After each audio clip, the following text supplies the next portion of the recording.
thank you all for being here. And I know some of you have done some traveling to get here, so thank you for that as well. And others of you had to deal with Washington traffic this morning for the first time in a while, and I thank you for that as well. And I'm going to include myself in that too. A little teeth gritting on the road this morning. So I'm Leanne Potter, and I direct the Office of Professional Learning and Outreach Initiatives here at the Library of Congress. And we've got a wonderful program this morning. We've got two panels. The first panel is comprised of colleagues from different federal agencies who are supporting some terrific initiatives related to civics. And then we will take a little break. And then our second panel is I'm looking at Cheryl because every time I use the word composed of or comprised or comprising, I always check an editor, and she's really good at it. So there's a part of me that's tempted to say, it's made up of. So there's no doubt I can get it right. So our second panel is made up of colleagues who represent different developers who've been doing some really creative, wonderful work that if you head over to the Kennedy Center later today, you're going to see some of that as well. I'm going to hand this over to our colleague, Mark Schneider, who is from the Department of Education, and he will tell you a little bit about the department's interest in this effort and the overarching education, or the Ed Games Expo initiative. So Mark, come on up.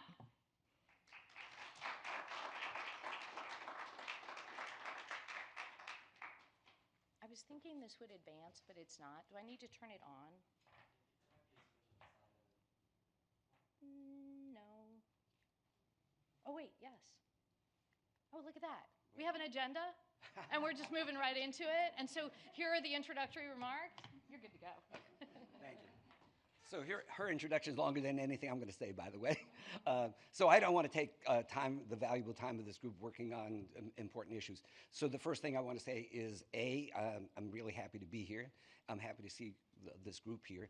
And I think I'm somewhat charged with saying the importance of civic education to the Department of Education, but I actually only represent the Institute for Education Sciences, which is a science agency, a nonpartisan, semi-autonomous science agency housed within the Department of Education. But we do invest a lot of money in civics programming, if that's the right word. I guess I should check the editor. No, we invest in research, obviously, and we run the SBIR program. Many of you know about this SBIR program. I think some of you may have even benefited from it. The SBIR program for me is like one of the crown jewels in IES because it takes small businesses, invest in them in 2 rounds. We have up to 2 rounds of funding. I wish we had enough money to do a 3rd round of scaling up.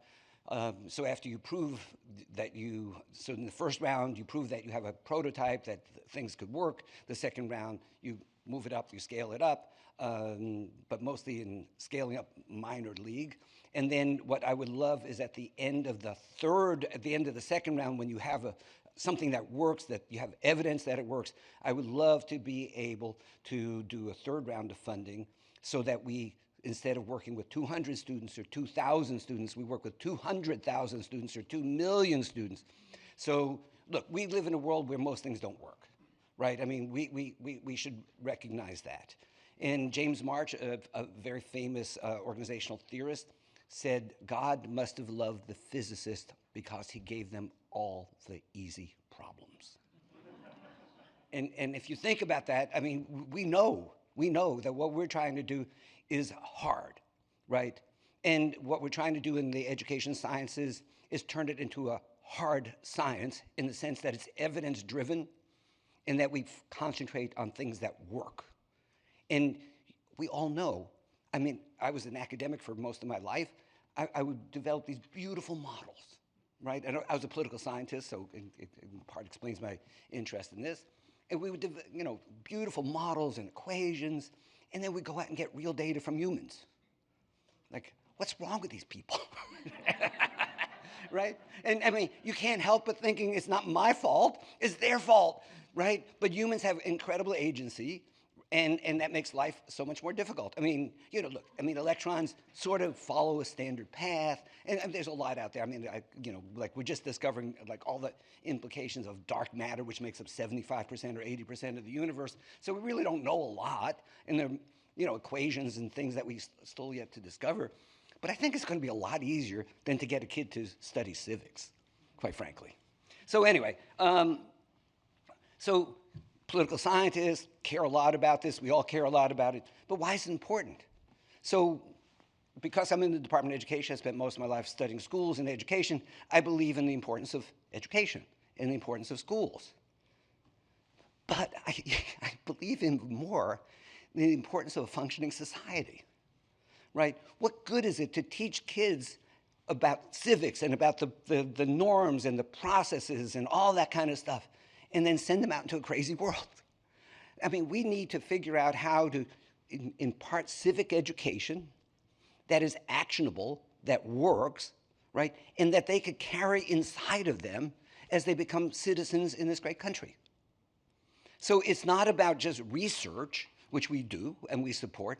It's about taking the research, identifying things that work for whom, under what conditions, and that's what we believe in at IAS, what works for whom, under what conditions, trying to figure that out, and then trying to implement that, again, scaling up, bigger, more students. And the other thing that we have to do is that we have to follow students for long periods of time.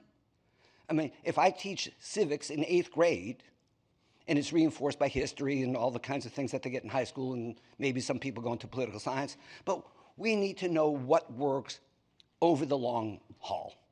So if we impart civics education to 8th graders, does it matter? Does it matter? I mean, I think those are the kinds of issues that we are beginning to develop the tools to answer, but we have to pose the right questions. And again, I want to be, I don't want to denigrate basic research, is what most of us do and mostly what we fund, but IAS is an applied science agency, right? We sit inside a mission agency, the US Department of Education. We have to change facts on the ground. We have to turn out better citizens, better workers, better family people, quite frankly. So we need to do all of those things, and schools are incredibly important to that. If we take a look at the NAEP scores on civics, they're terrible. They're absolutely terrible. They're no worse, by the way, than the scores, student scores on reading, math, science, history, geography. I mean, something's not right. Something's not right. And clearly, I mean, we keep looking for solutions. The latest one, of course, is AI and intelligent tutors. We're going to bet on that. But the fact of the matter is, AI is a tool. We need the people in this room, the people in the expo, I hope you all go there, to make interventions, develop programs that take science, things that work, and turn it into products that students could use. That's why I think going to the expo is incredibly important. That's why the panels that you're going to hear this morning are incredibly important, because it can't just stay in whatever we consider a civics laboratory. It has to be in the classrooms. It has to change students' behavior. It has to make them better citizens. With that, I thank you all for your work, and I look forward to hearing this panel, and go to the expo.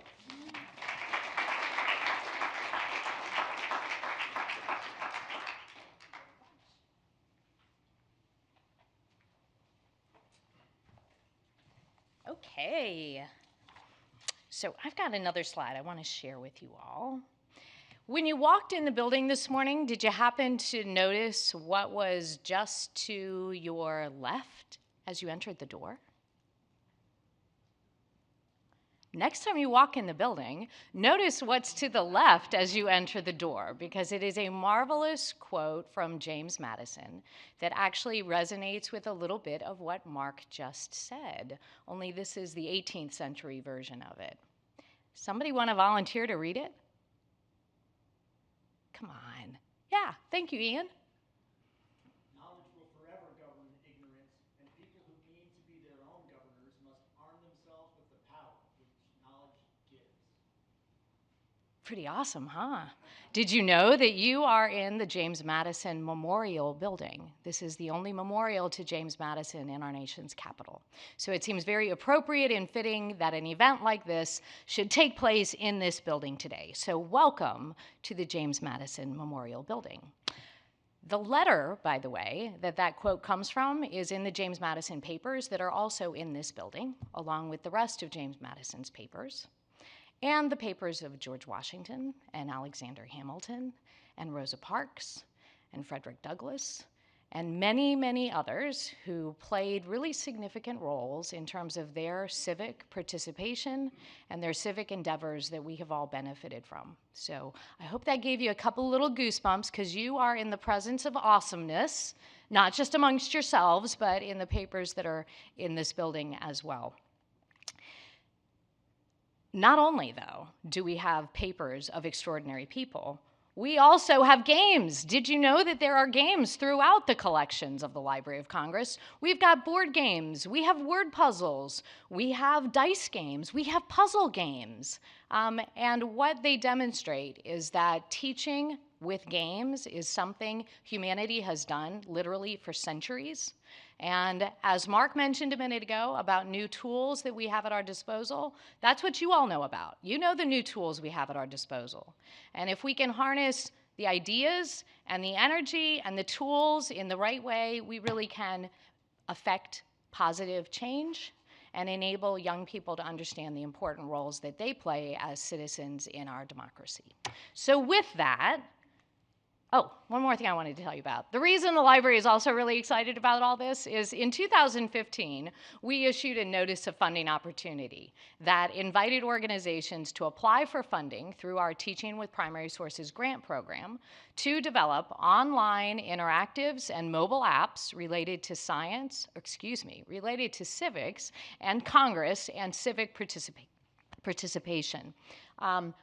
The organizations that applied for those grants and were selected ended up creating some really exceptional products, many of which are still around and kids are still playing. A few of the organizations that supported those creative endeavors are in the room today, and we're going to hear from them. And these are a few of those. And if you use the little QR code, you can read more about them on the library's website. And with that, we're going to move on to our first panel. And I'm going to leave it to my panelists. They're going to come up here, and they each have a chair, and they each have a mic. If they feel compelled to use the podium, they are welcome to. If they would just as soon be conversational, they are welcome to do that as well. It is totally up to them. You have to share the clicker, you guys. So Mark, after you're done, you need to gently hand it off to Vanita. So it might be in your best interest to sort of like line up in order. But I leave it to you because, you know, variety is good too. And with that, we have Mark Ruppel from the National Endowment for the Humanities joining us. We have Vanita Chabra from the Department of Education. We have Chera Meador from General Services. We have Robert Bremer from our law library here at the library, and Paul Fisher from the Department of State. Come on up, you guys.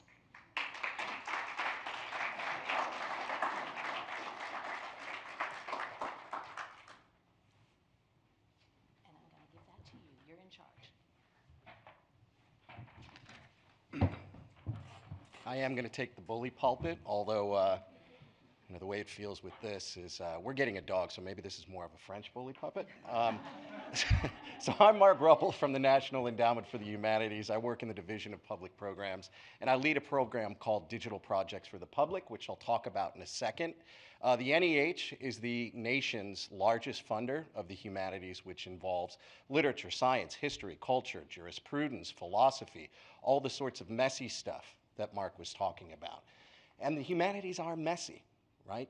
They don't deal in absolutes. They don't deal in direct answers oftentimes, but more questions.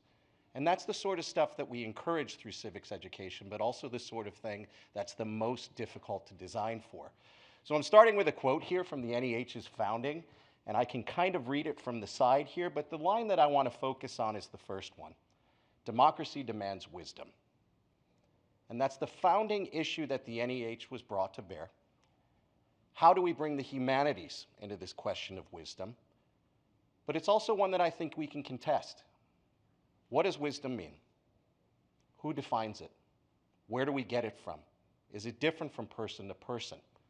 Does it matter what wisdom has meant over time, or does it matter what it means now? And really, I think in the end, what we're hoping to do with the NEH is to actually bring some agency into that question of wisdom. So over the years, we've funded a ton of stuff that's both civics directly, civics education directly, but also civics adjacent. We funded films, radio programming, podcasts that have to do with civics topics.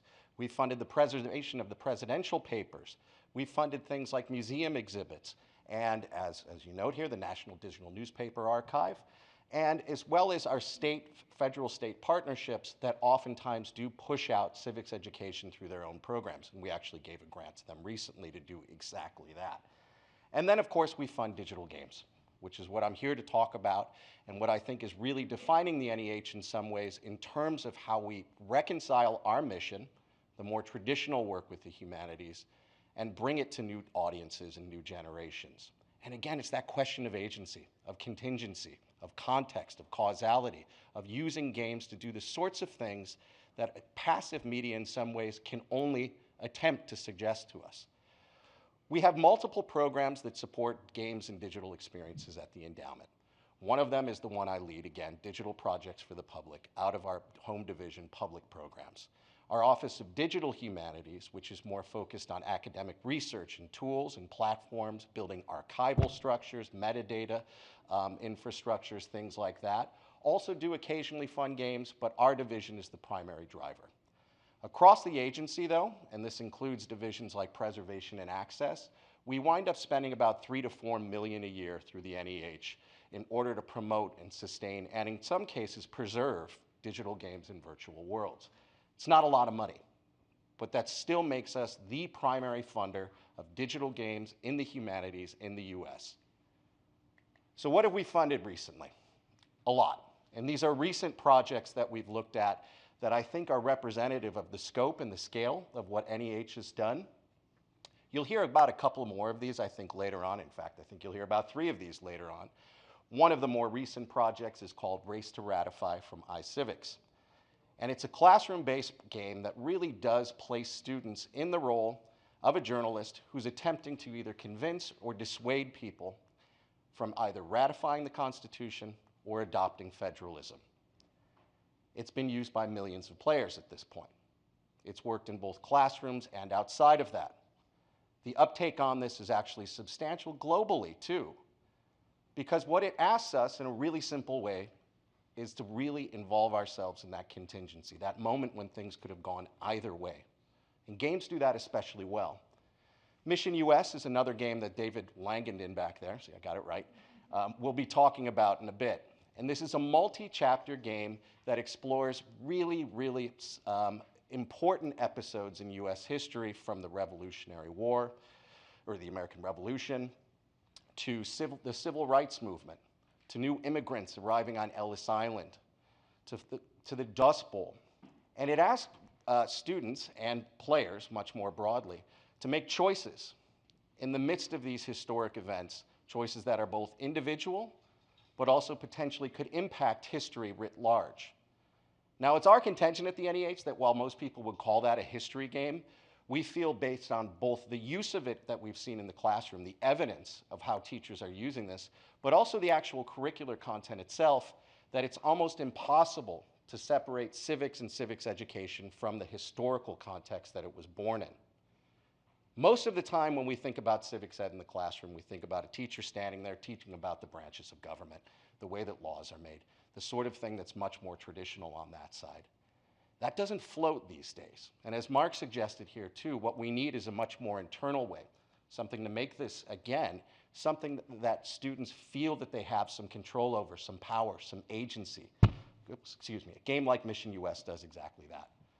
Another more recent project is called Supreme Justice, and that's down in the lower left corner there.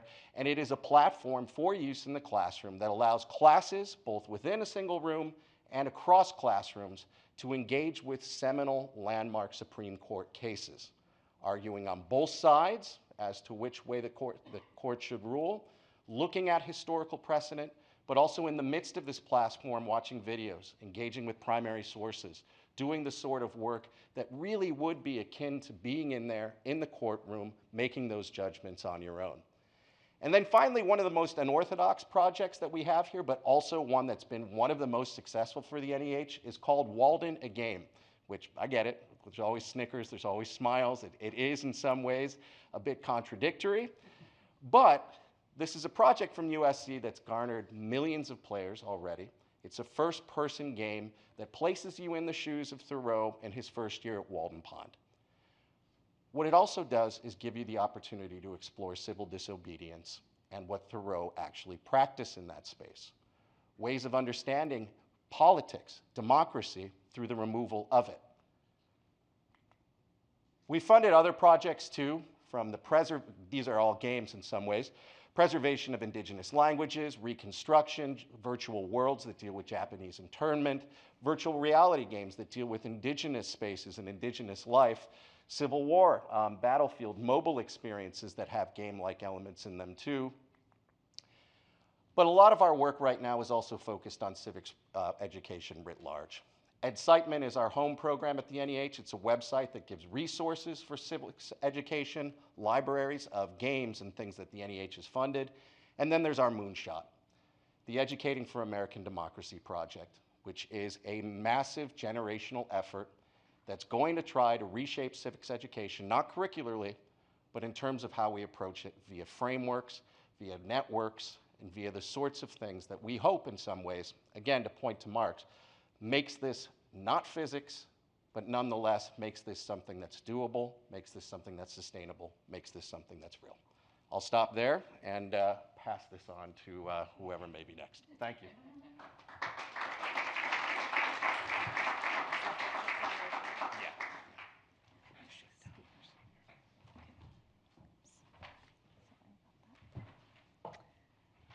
Okay, let me see if I can figure.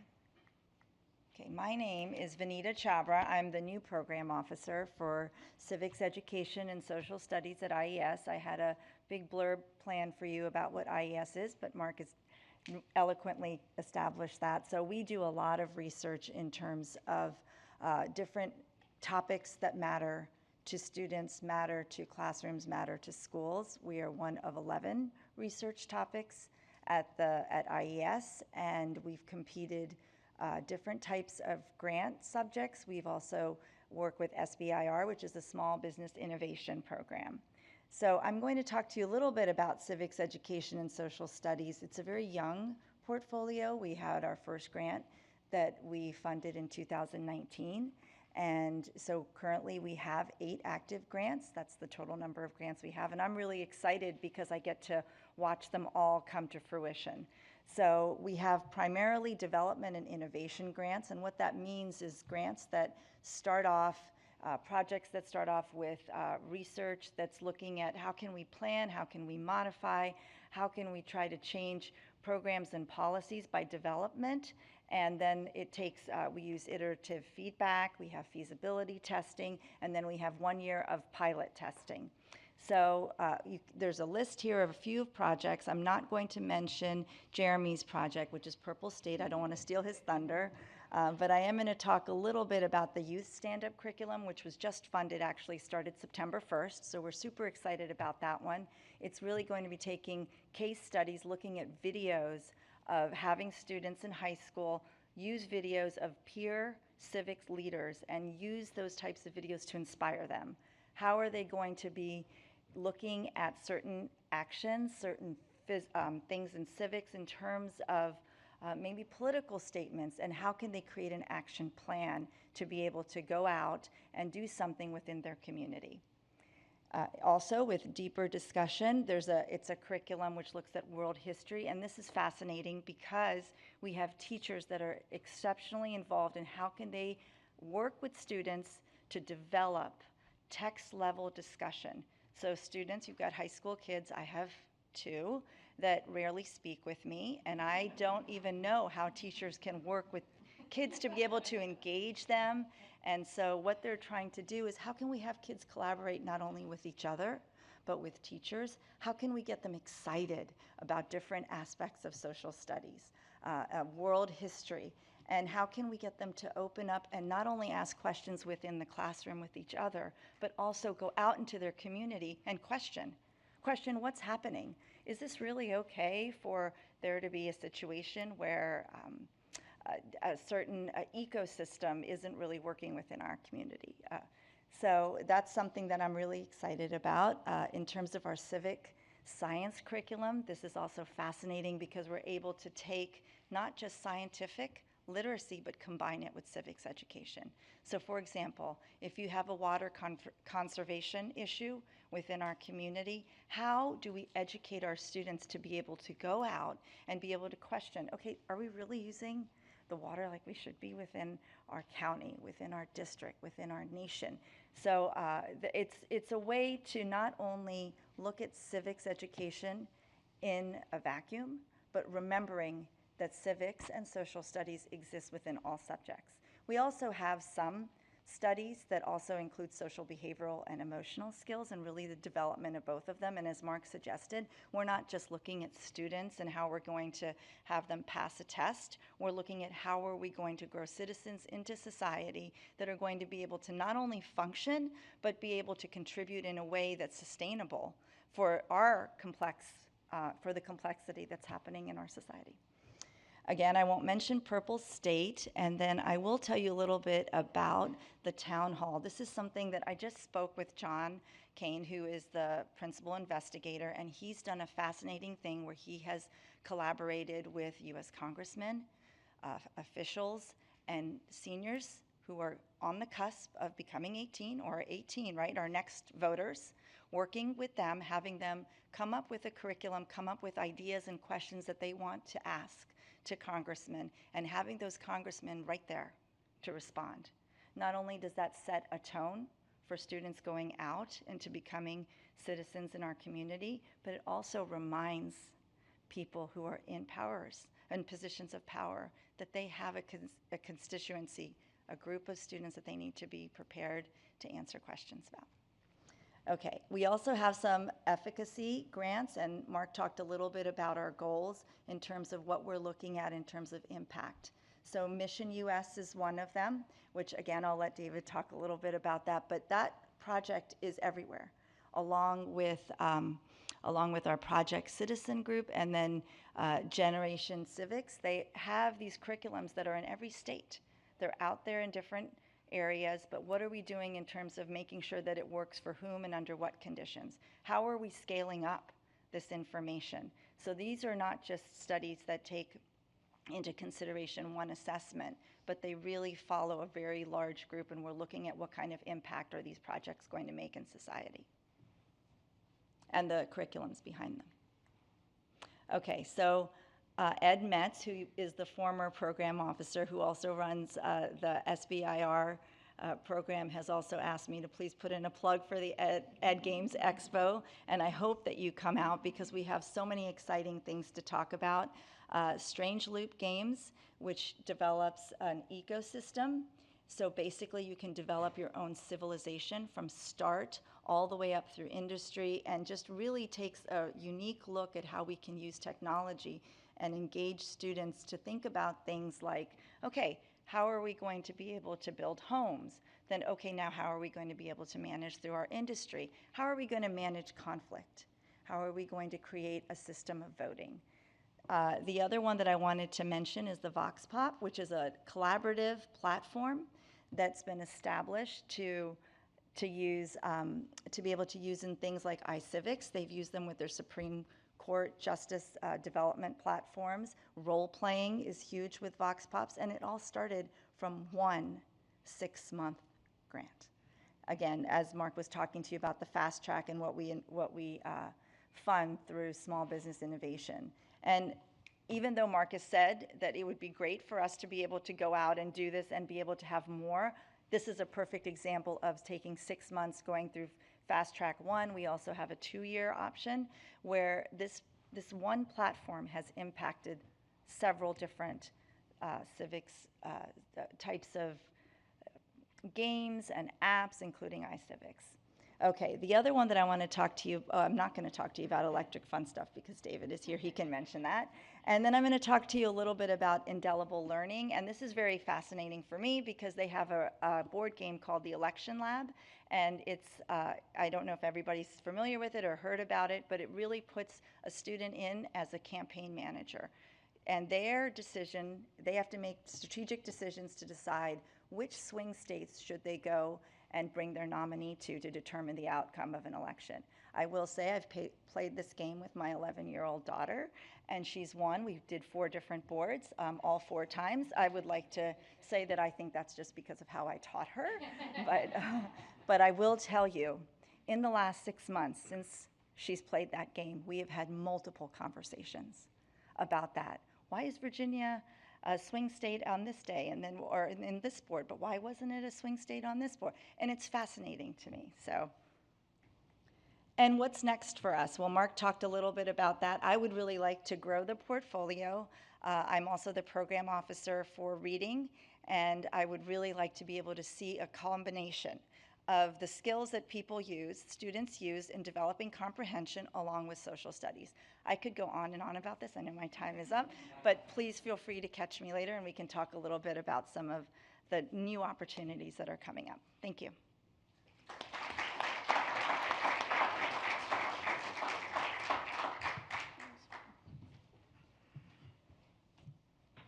Hi, good morning. Thanks. So, hi everyone. There we go, Jara Metter.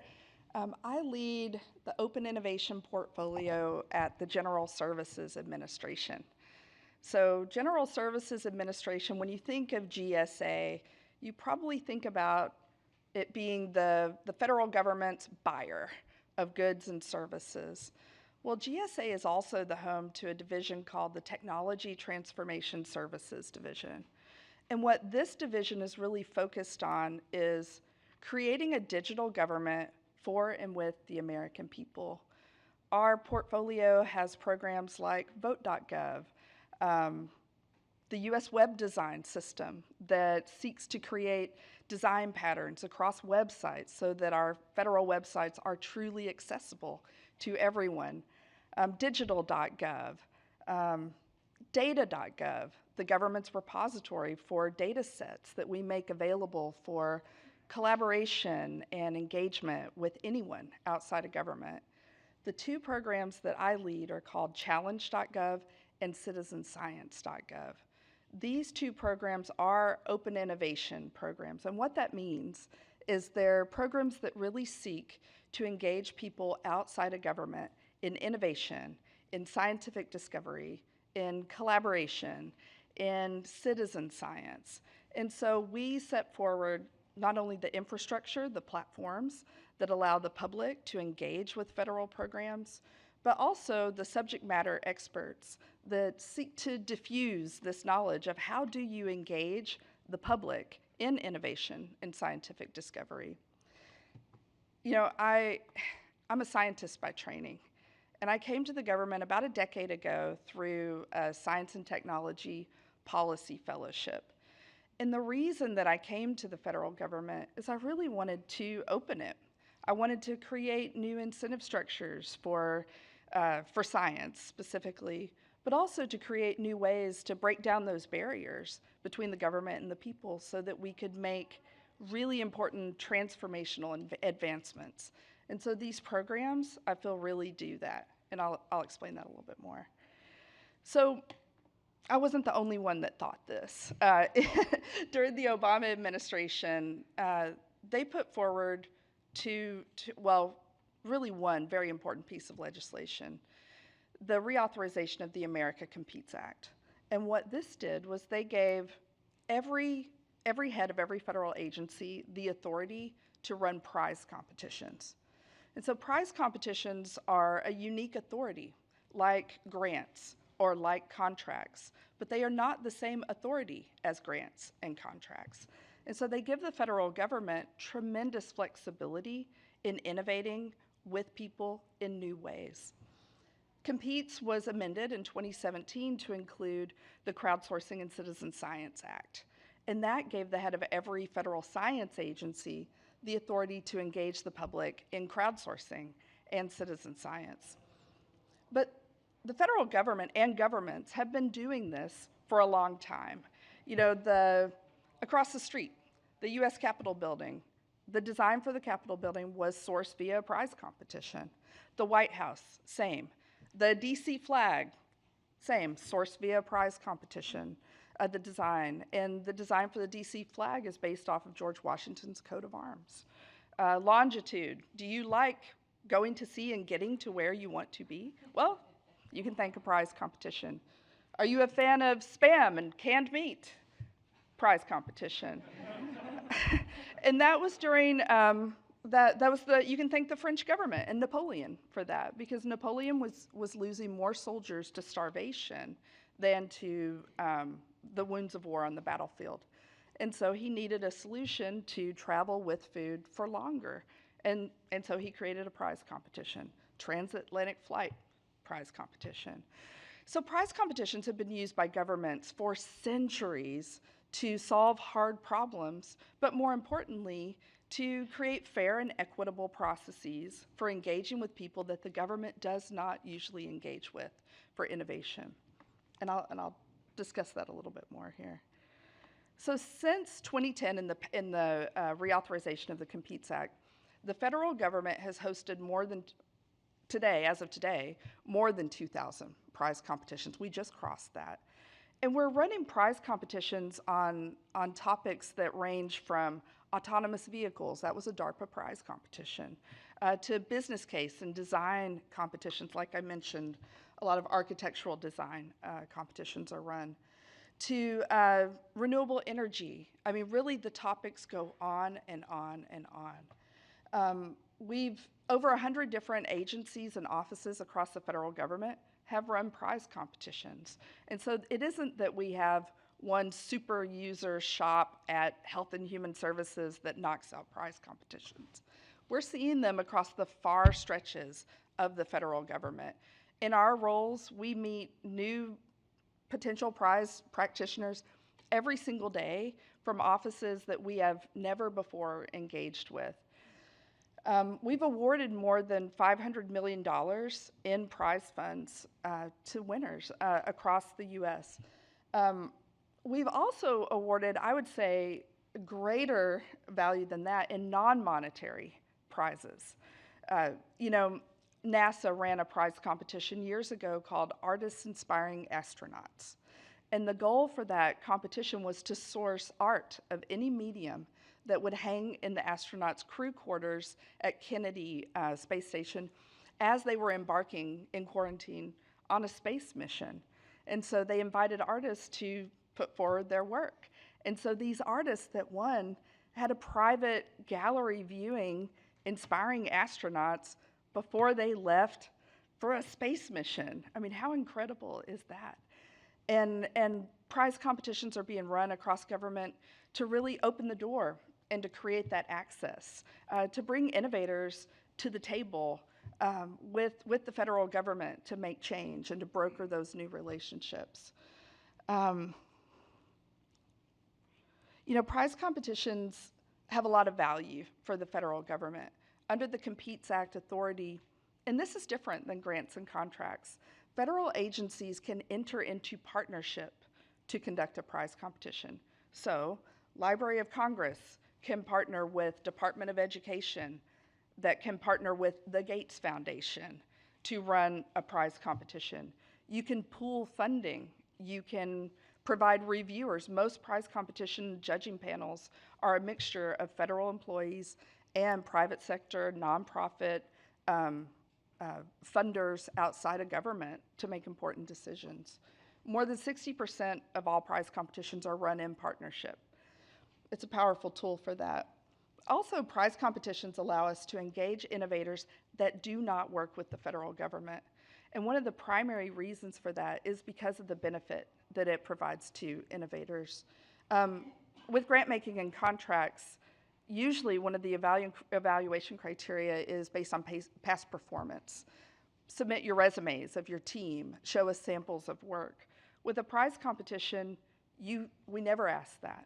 And so you can be brand new to an innovation space. You can work in an adjacent innovation space and bring your solutions and talent to a new problem with prize competitions. And I'll leave you with this.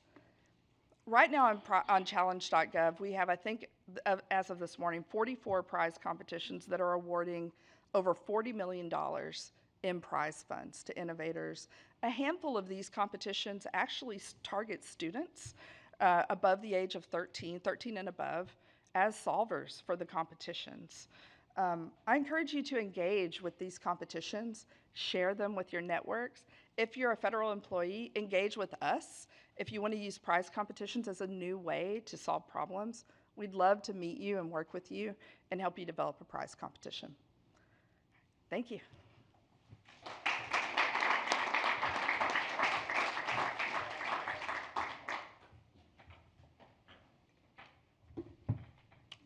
All right, thank you.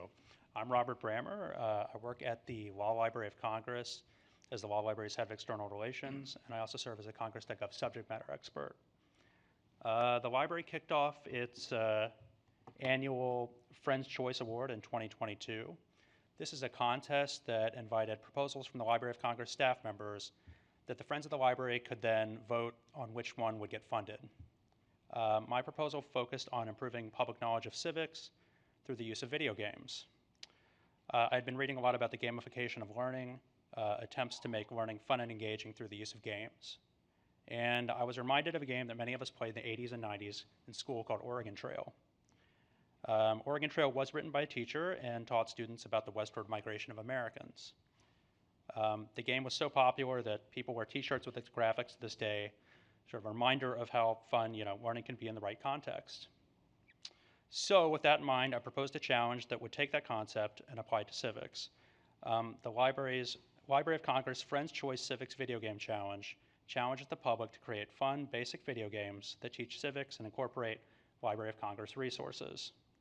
The games will run in a web browser, so you don't need any particular hardware to play them. The 3 winning games will be hosted on the library's site and will each receive cash prizes. The entries are due by November 27th, and the challenge is hosted on challenge.gov, which has been a great platform for us to reach out to the public about the challenge, as well as receive questions and submissions. If you scan the QR code on the screen, it'll take you to the challenge.gov page for the challenge. And I also have some flyers on the table outside if you're interested. Thanks.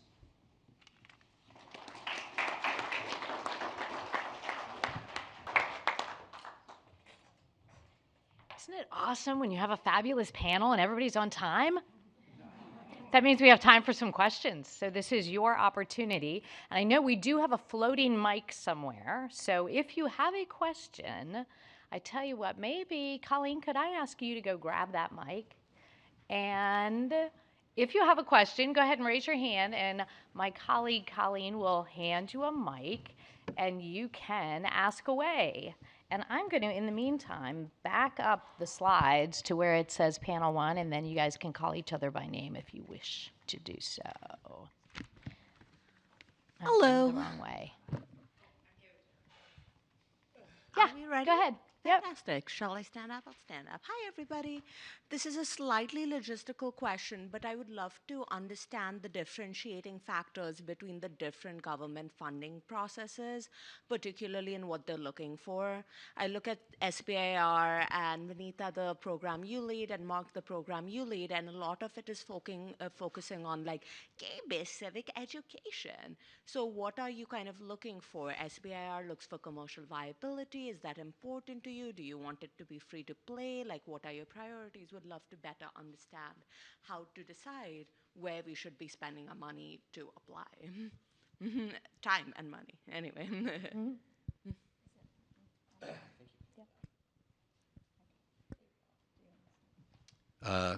This is on, yeah.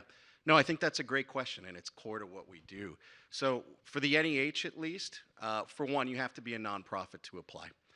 And that applies to anything from libraries to individual independent producers to schools in some cases. But anyone can apply as long as they're a nonprofit or they have someone who's administering the grant in that role. As far as the actual nuts and bolts of this goes, we really do require both a team of scholars or expert advisors on our project to really help with the content. It doesn't need to be cutting edge. It can be the dull side of the bleeding edge, so to speak, as long as it's new for a general public audience. We also require that it's free. On some level, it's free. So our museum exhibits is a good analogy to that. We don't expect a museum to keep open their doors for the entirety of their run for an exhibit, but we do expect that they may allow school groups through or have open hours that would allow someone to see that exhibit. Games are a bit easier on that side, but something like Walden, a game that was a commercial, slightly, I mean, if it's not AA, it's not AAA, it's somewhere in there, AA and a half, whatever it may be, was released on PlayStation, was released on Xbox, was released commercially like that, but it is free entirely for educators. We just have to sign up, give it from there. So we expect this to reach audiences that matter. We expect with taxpayer funds for this to be accessible on that side, but what that means is really defined by you. We've had games, again, that may preserve indigenous languages that may be used just by specific tribal communities. The impact that matters is the audience you define. So for us, that's where we really do focus. Anybody else want to elaborate? There you go. Okay, so we had talked a little bit about SBIR. Actually, too, what we do strongly look for is what are we doing in terms of academic outcomes. So that's our main 305A research grants program. We have different grant programs as well. We have a new program which we've done for a couple of cycles, which is a transformative research grant program. Our audience is really getting what is it that works for students in the classroom. So it doesn't have to be something that's snazzy or commercialized. Eventually, we would want something that can be used broadly, but we also want to look at things that potentially provide theories of action, things that we can explore. So that's two areas actually that we have that are not covered in civics education at this point, which is exploratory research and measurement research. So I would love to see more of that within our portfolio. And also, we talked a little bit, Mark mentioned AI and ChatGPT. It's more than just, okay, how are we going to use it, but how are we going to responsibly educate students to be able to use it? And also, how can teachers leverage these types of technologies within the classrooms? And talking a little bit about when you were talking about the game, it reminded me as a federal agency or as an employee of some of the cyber security training that we do and some of the programs that we deal with. It would be nice to have some kind of structure in terms of navigating how we can use ChatGPT. How are teachers supposed to use that with students in a responsible manner? How can they work with students to not hide from it? But we really need to deal with the complexity of the new technologies. The other thing that we also would like to do, this is something that I would like to make sure we engage with, is the complexity of some of the hard issues in civics education and social studies. We don't need to shy away from things that are happening in our society. Guns in schools is a real issue. How are we engaging with students, and how are we telling them that they can work around these issues? It's part of what they're doing, it's part of their daily life, and what's the research telling us? If there isn't any research, let's explore it. Let's explore those questions, and working with institutions is another option, of course. Thank you. Another question? Yeah, Bert. More, I can speak loud enough.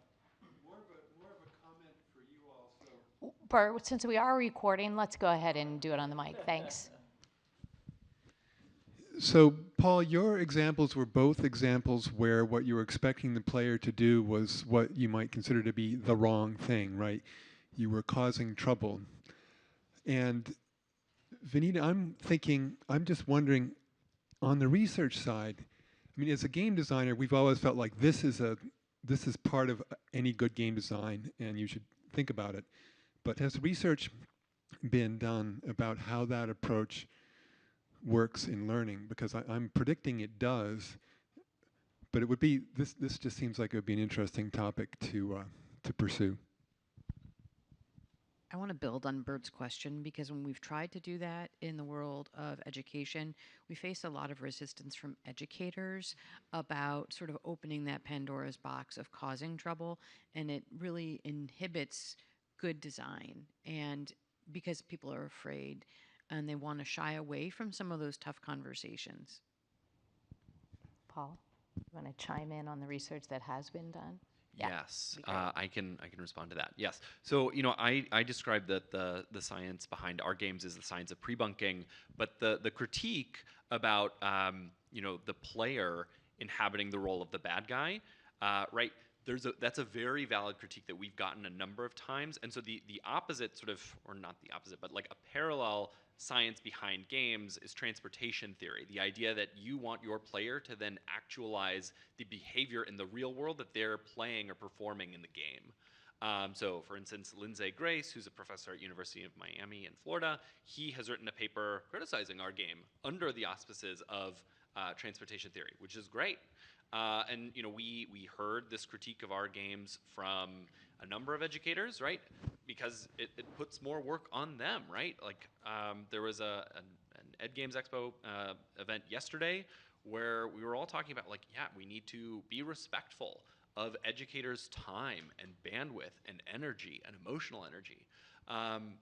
So yeah, when your game puts more emphasis or workload on the educator, that's something to be mindful of. So then with our second game, Cat Park, which is definitely an evolution from Harmony Square, that's why then there's the Carmen Sandiego character at the end of the game who says, you've been manipulated, kid. And then you have to, then do the opposite, right? You're writing a headline outing yourself as the purveyor of mis and disinformation. You're undoing the effects of the manipulation on media, and you're using memes to point out that it was ridiculous to get so bogged down in this Cat Park conspiracy. So yes, we have heard that critique and responded to it. I'll just add one thing from the humanities perspective, where those, again, messy questions matter. Counterfactuality in games, where players are allowed to participate in a historical event, yet tip it in a different direction, is equally as controversial. And it's something that we actually see pushback, not from teachers, but actually from scholars on that side, to convince them that there's efficacy on that end. It works in some cases, it doesn't in others. But I agree, at the NEH, we oftentimes will turn a project down because of that tension that's in there. And we do need to do better with it because students respond. Again, in terms of agency and contingency and those sorts of moments, they respond incredibly well. And there's real teaching moments in there that we have to support. Got another question up here. Okay, so I had a couple questions. The first one was, I just wanted to say how nice it is to hear that the federal government is working on this and has innovative programs like this. They look like they'd be very, very successful. I hope they're as good as you're selling them. But the prize programs I thought are just awesome. They're just in terms of the incentives behind things, and for all of you guys, in terms of non-monetary incentives, I think getting like a paper certificate sort of thing for citizens, like a citizenship, certification or something, I think that would be very powerful, and I think you would get lots and lots of turnout on. And then I don't know. I think Cat Park worked too well, man. I want to know those memes. I'm going to use those if anybody ever. Now, I mean, I do like civil,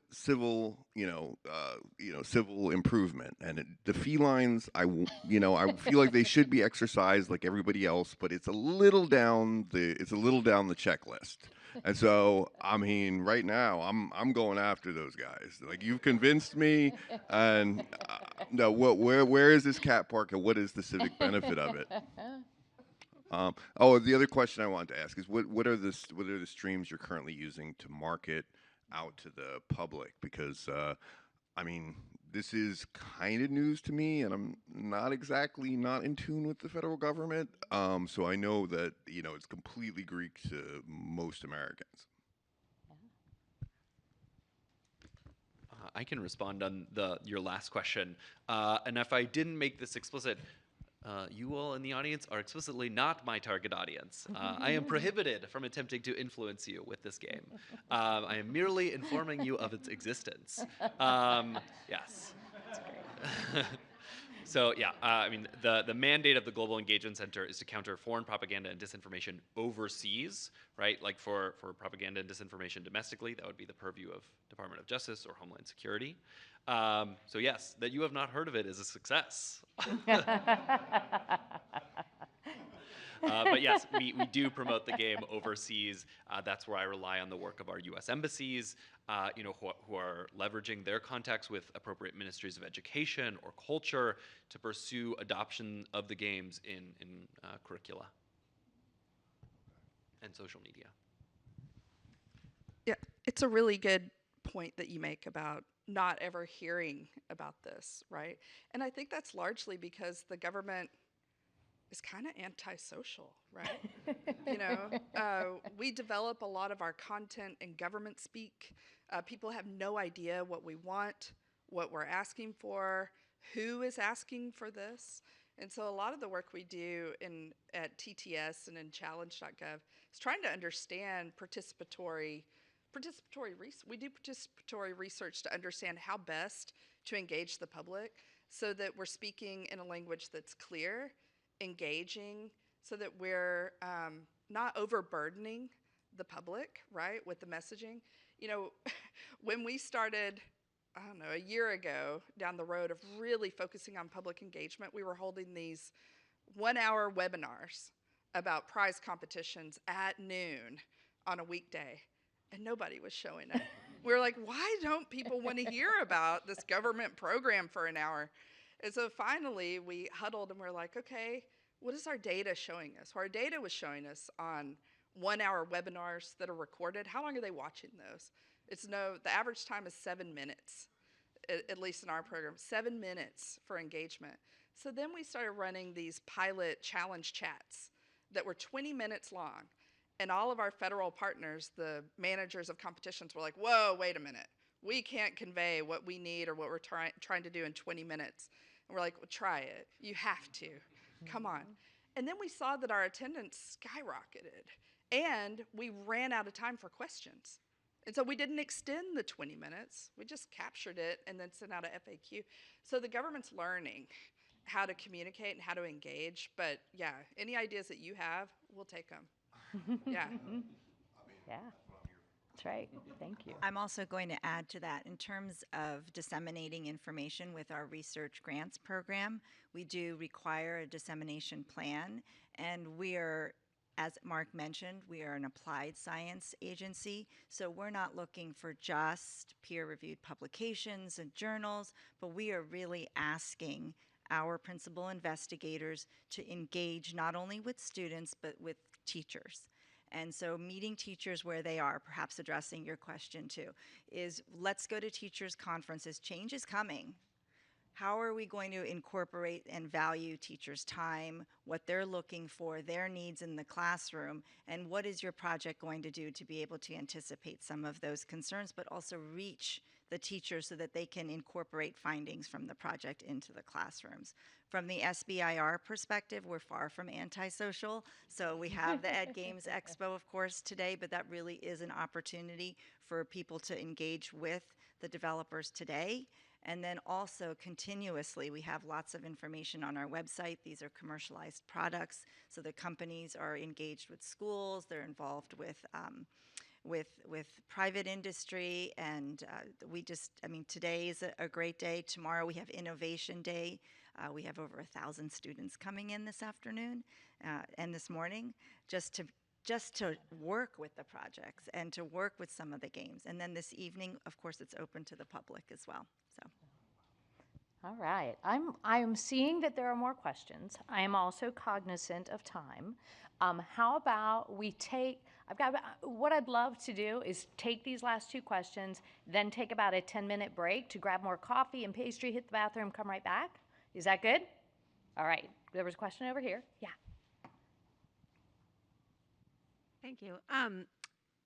So I'm curious, we work for an education nonprofit, and from our experience, for any of these innovations and interventions to take hold in any school system, they really need to be aligned to standards, to the state standards. And I'm wondering, to what extent is that a priority for you?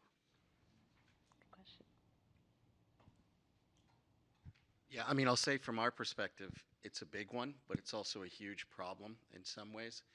What we do offer through most of our grants is the ability to do outreach to those spaces. And we're not, in any ways, as a federal government entity, in charge of actually, dictating curriculum, right? But what we do hope is that these projects have enough spokes within the teacher materials that it can be applied in that direction. So while they're not content agnostic, there's a framework that's there for some of these projects that would allow for it. What we've actually seen on the NEH side, and I think it's probably true for most of these projects, is that state standards matter, but so does time. So does design for the classroom. So does making sure that these things are usable within multiple contexts in there, multiple class period, multiple blocks. So that Walden game that I mentioned there, if you play through it on a console, it's about 4 or 5 hours. But there's also smaller versions of it that work on Chromebook that are about 5 to 10 minute experiences each. Those things can align in certain ways, but yeah, it's a huge problem. It is. And I think, there's no real solution to it that matters. Our review criteria doesn't require that, but most people are taking that into consideration anyways with some well-constructed teacher materials. Thank you. And there was a question over here as well. Yeah. Actually, just Colleen's running it over to you. Thank you.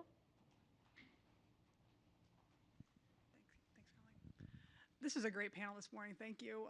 I have a question. Several of you mentioned efficacy in your presentations. And Vanita, I think that your example of your daughter participating in a game and then continuing to have the conversation with you is the ideal. But in terms of applications, what kinds of measures of efficacy or what kinds of ways are you looking to show that these games would make a difference, both in the classroom, et cetera?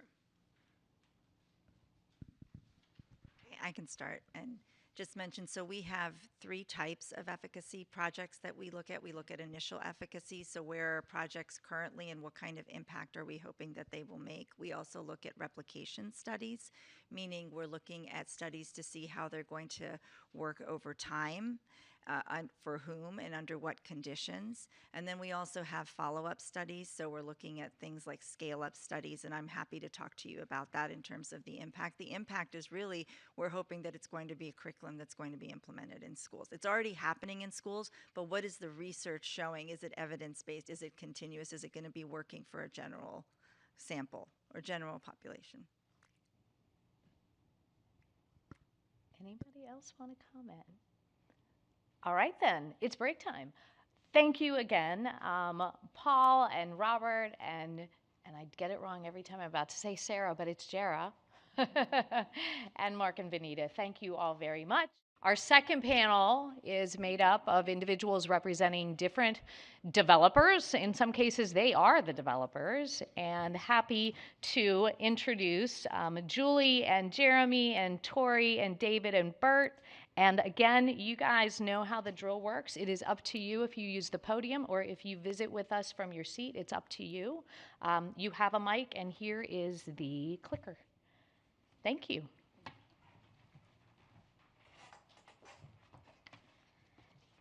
Thank you for that, Leanne. I am Julie Silverbrook. I'm the Senior Director of Partnerships at iCivics, and I'm going to see if I can figure out how to advance slides. I did it.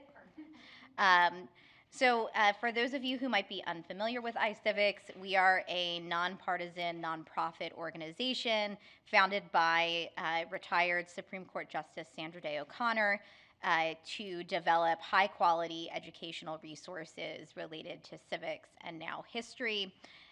Justice O'Connor, who had never played a video game in her life, visited with some scholars at Stanford, was persuaded of their efficacy, and in her post-court life created what was at the outset primarily a civics education organization focused on educational video games, or as she used to say, not your grandmother's civics. So educational video games remain at the heart of what we do. We now have 17 games that have been played over 184 million times. We reach 145,000 teachers in all 50 states every year, and that translates to about 9 million students who use iCivics resources every year. But we are much more than just video games. Obviously, it's the Ed Games Expo, so we're going to focus a lot on our games and interactives today. But we also have a number of other digital tools, some of which I'll talk about, some of which I won't.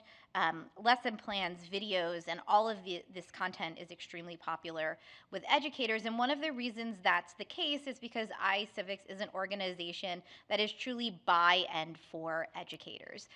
The people who develop our resources are people who originated in the classroom. I'm unfortunately not one of those people, but a lot of our team that creates the products really are educator focused. We really are focused on meeting the needs of educators and students where they are. So I want to talk a little bit about our resources, but more than that, I really want to focus on the ways in which the federal government investment in organizations like iCivics, in products like we develop, actually help to facilitate collaboration with other organizations in the field and in other fields. We have some partners who are sitting in the room with us, which I'll talk about later. Hi, Greg. They help to incentivize increased private philanthropic support for civics resources. I don't need to tell the folks from government agencies in the room, but the amount of federal investment in civics is significantly, like pennies on the dollar, smaller than the investment that the federal government and private philanthropy, for that matter, make in STEM education. And so the investment that the federal government has made in civics and history and the humanities has been a really important catalyst for that private philanthropic support. And then I also want to focus on ways in which the work of groups like iCivics has been supported by cross-government department support, so more than one government agency supporting the development, the further development of a product, and also how they have spurred digital innovation or helped us reach populations that we were not otherwise reaching. So I'll start first with NEH-funded projects. I'm not going to talk about the development of the Educating for American Democracy roadmap, which we were privileged to be a co-developer in and continue to support through implementation, but very grateful to the NEH and the Department of Education for supporting that. I did want to focus primarily on our interactives, but wanted to acknowledge the NEH and the Department of Education for thinking big and bold for the field of civic education and thinking in a networked way, right? So that this is not just about one product, one innovation. They're thinking about the future of civic education over the next 50, 100 years. So we are also fortunate that the National Endowment for the Humanities has invested in particular projects. So the first was Race to Ratify, which is our first history game. Race to Ratify drops you in 1787, where the ink is still drying on the new Constitution. And the question is, will it become the law of the land, or will it fall to the dustbin of history? And the fate of the young nation is in the player's hand. They get to travel across the 13 states as they were at the time, hear from a diverse and opinionated cast of characters, and use the social media of the time, pamphlets, low tech, to learn how to influence others. Race to Ratify was our first history game. It is not our last. We just launched another history game on Monday out at Mount Vernon in partnership with Mount Vernon. It is a prequel to Race to Ratify. It's called Constitutional Compromise, and it focuses on the main compromises that occurred during the Constitutional Convention. And we are slated to release 3 to 4 new history games between this moment and America's semi-quincentennial in 2026. All of those games, all of those history games, are supported by private philanthropy. I truly believe they would not be possible without the investment we received from the NEH in our first history game. And so wanted to spotlight, again, where a federal investment in something that's really effective that teachers love, you can then as an organization take that to private philanthropy and say, look, this is very effective.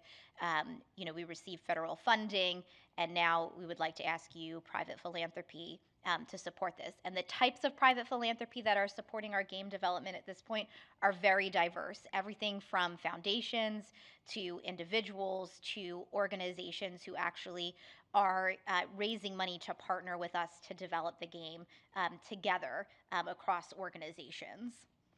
Something we're working on now, and that what I would encourage you when you go over to the Kennedy Center to check out our masterclass, which is, I think at 1, is Greg at 1? Yeah, is that 1 is Supreme Decision, and we are collaborating with Gigantic Mechanic, the creators of Vox Pop, who are in the room. Greg, say hi. This is a simulation. It is 1 minute remaining. Okay. That 7 minutes seems to have gone by very fast. It is a role-playing simulation that combines videos, individualized student profiles, and real-time voting with face-to-face discussions. We are always thinking about innovations beyond games because we consistently hear from teachers that 20 to 30-minute play experience is great. Students love them. But sometimes they're looking for more, which Supreme Decision will give them. That's a full class experience. Sometimes they're looking for lighter things. And so we have DB Quests, which take you through big historical questions. It's a tool. It's a guided tool. And then this is funded by the Library of Congress. And then I'm all over the place now because I have 30 seconds to tell you about all of this stuff.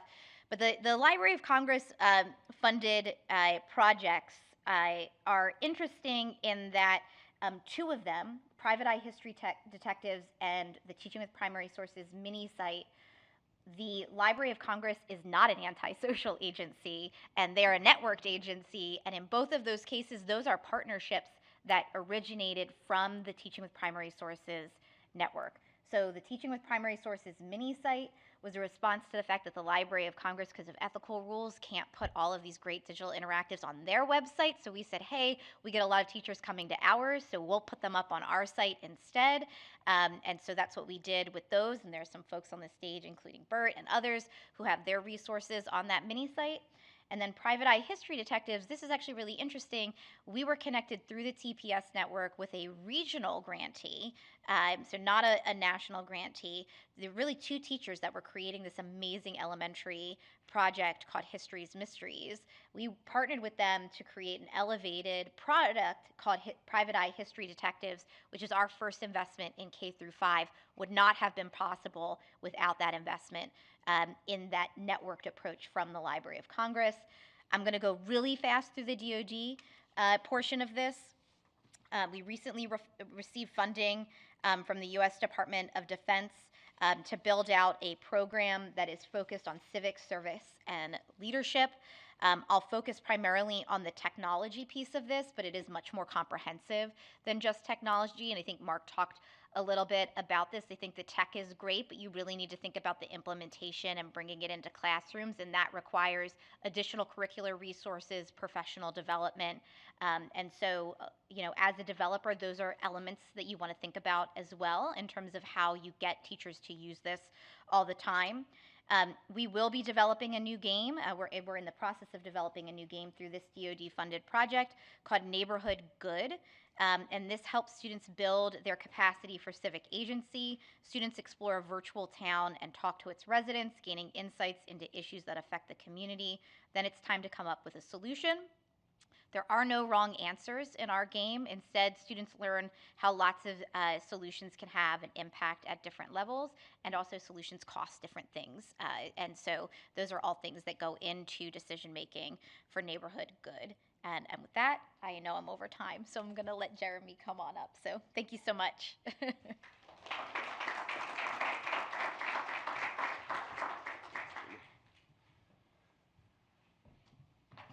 Okay, hello everyone.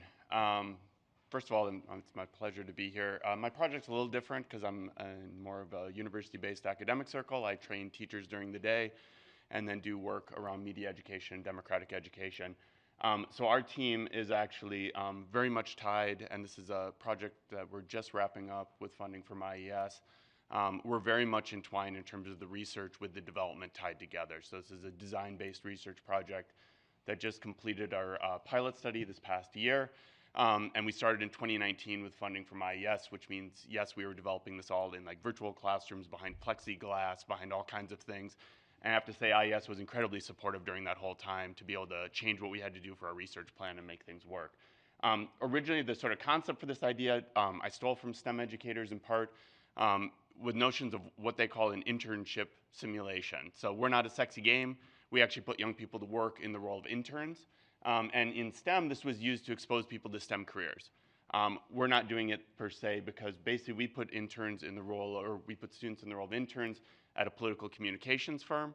We do not want them to all be political communications consultants, but what we're trying to help them to do is understand from the role of producer, sort of less sexy than Cat Park, but try to understand what's going on in the information and media ecosystem that they are part of, so that when they do run across political messaging, be it in advertisement, be it in journalism, be it in local journalism, that they start to recognize, why am I seeing this? What's my role in it? How should I seek out information? And we're really trying to model what we want informed citizens to do. And so that's one of our big goals of our project. So we also are extraordinarily localized in that we're using real census data, state political data, local journalism, actual media markets, as an interface as they go through this simulation. And so our three sort of big goals are around argumentative thinking. In this notion, we look at both sort of reading, writing, reasoning with different types of sources of data that people in the real world actually use to make sense of policy. And so we're looking at state level, actual polling data, local journalism. One of the goals is we want them to understand how an issue is being talked about in different regions of a state and how it's influenced by the political context of the state. So for example, we're gonna use, in our demo class, one of our big issues we started with state level gun control policy, and we hear from students in our focus groups long after we do the simulation, and them talking about how they see in northern Wisconsin where hunting and fishing culture is a large part of it, and in fact 30% of calories in northern Wisconsin come from hunting and fishing. It's a very poor region. Their views on gun control is very different from Milwaukee, which is facing extreme gun violence. And they're not looking at them as either being crazy, but starting to understand why they believe what they believe. And so toning down some of that affective polarization that we're often seeing fueled by national rhetoric. So part of the reason for the state and local context is to avoid some of that national rhetoric. The other is to learn a lot about their own state and the political environment in the state. Where do people live? Where do people who make money live? Right, so they can look at all this through a couple of tools that we developed. So this is a computer-supported collaborative learning activity. It is a classroom-based simulation. And so argumentative thinking is really being able to engage with both in academic ways, constructing arguments, but also data literacy, understanding what those political maps actually mean by going underneath and looking at how many people actually live there. What are the percentages? What is polling data telling us and what is the limits of it, right? Really digging into the nature of data and the sort of epistemic understanding of data information. And so the second part then is a little bit different from some of the other heuristics or goals that are out here with media literacy education, in that we're not just trying to help them evaluate whether a source is real or fake. We're trying to help them understand where it comes from in the first place. And so this, we think, more so will help them to model what informed people will do when there's an issue they care about. How are they going to go seek out information? How are they going to make sense of it? How are they going to make sense of the epistemic disagreement that we see in news when they might take the exact same facts and tell two very different stories, right? So that's, we recognize it's not true false, that they're actually having to make sense of this very fuzzy world, which is different from some areas like science, for example, and how it often looks at it. Finally, our goal is this notion of transfer, which means how are they taking what they learn in the simulation and putting it into action both in the classroom and outside? And so one of the reasons we put it at interns and we put it at the local level is that we think our hypothesis is that there's going to be a higher level of transfer to what we want young people to do on issues they care about versus trying to take it from a fictional world of a game, perhaps, or a more abstract version and apply it locally. So again, this is not a sexy game. This is a simulation. They get their tasks via email from their boss at Purple State. We try to take the instructional load off teachers to be able to, as much as we can, because we know they're not experts in everything. This is an academic unit. It aligns nicely with what is usual in a civics or government classroom, the elections unit and the political or politics unit, right? So they're getting political identity, role of special interest groups, political advertising, all kinds of things around the nature of, especially at the state level, which they're not also getting in their generally in their government or civics curriculum, sort of what does their state look like politically? How can they actually go and engage in it? So they get their tasks via an email. It links to the resources they need to do it. We take an engagement first approach, which means basically throw them into a problem as a collaborative group, and then look for the resources they need to solve that problem as they go. We built 2 platforms that help with this along with other resources. One is a GIS map interface that shows them congressional districts, media markets. It has all of the census data behind it, so they click on a county, it brings up all the data for it. They have filters so you can start to look for which counties have largest populations or not. They start to understand that in the Wisconsin version, that deep blue county up in the northern part, they always want to say, oh, we're going to go and advertise there. Then they realize it's Menominee County, which is an American Indian reservation, has about 4,500 people. So they're going to get more Democrats in a very red wow county, which is what we call them outside of Wisconsin, than they will in a very deep blue county up in the northern part. So they start to understand, why are politicians going to Milwaukee and Madison? Why are we seeing so much freaking advertising in Madison? Like, I turn on the news in the morning to see the weather, and it's ad after ad after ad after ad in even nonpartisan elections, right? So they start to reflect on these things. So phase 1, they go into a bunch of training tasks that help them to understand how to use the tools, basic concepts around polling data, special interest groups, these types of things. Then the second phase, they design a campaign of their own. We have 3 issues: gun control policy, green energy policy, and mandatory minimum sentencing. And they're understanding, they have to develop understanding of all sides of the issue using these different sources, but then they're working for one particular group, and really it's a targeted advertising campaign. So it's, again, emphasizing from the role of producer, why on the other end am I gonna see what I'm seeing? Why are they using particular messaging strategies to engage people, and what do they want them to do? And so we also built a campaign simulator, which you see on the right, using a bunch of political behavior folks that worked with us as experts, that allows them to test out their campaign, see what the results are, to see sort of how it's going to work. So they're picking media markets, which are the real Nielsen media markets, which still exist. You can actually Google trend data by media market, right? Real sources trying to engage people in these different parts. Finally, though, we take, at several points in the simulation, we take them to step out of their role in the simulation and reflect on what they're learning and how it applies to them. How does it apply to their own news stream, for example? What does that mean in terms of what they're seeing and why they're seeing it? What does it mean at the end? We ask them the big question of, is this a good system? All of this money is being spent to try to get people to act on something, right? So we're supposed to learn process of government. How, is there a better way of doing this in terms of informing people what's going on, right? And so trying to engage them in starting to think about how it transfers to what they're gonna do outside the classroom, and hope that they're, again, that the information-seeking behaviors kick in, that the sort of more media literacy aspects kick in when they're seeing political messaging, and starting to become sort of more informed and also engaged citizens. And so our measures very much align with what we're trying to look at, and I'm happy to talk the research stuff later. Who's next? There you go.